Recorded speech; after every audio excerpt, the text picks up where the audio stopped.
So, Madam Karen, as known to many, right? You were like how many years in France right now? 24.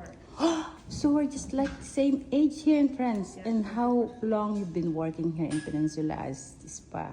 12 years. Congratulations! And as far as I have heard, ikaw din yung nagpapatrip, right? Karen Ikaw yung Gillis pinakamalakas na Karen Gillis trip for many years na nagpapatrip to Lourdes. Since 2007. Galing-galing mo naman.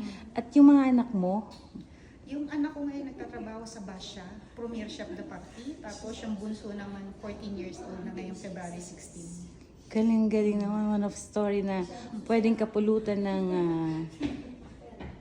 aral dahil itong si Madam Karen is most of her life ay naging isang Single mom. wow. In spite ng lahat ng kanyang pinagdaanan, strong and beautiful. At thanks God to glory to God, no? Dahil parang hindi ka umiidad, ikaw pa rin yung nakakasalubong. Nag-scooter ka pa rin. Oo. Kasi napakatapang ng babaeng to, umaalis ng bahay ng alas 4. Am I right? Marites ako eh. Uy, tama. Kasi opening. O, di ba? Oo.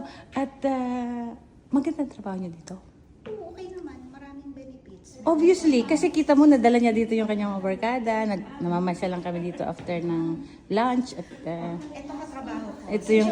Joanna. Uy, panunoodin niyo itong vlog na to, ha? Panoorin natin. Dahil, what else can you say about yung pagiging OFW natin dito sa France? Dito dapat mag-ipon ka.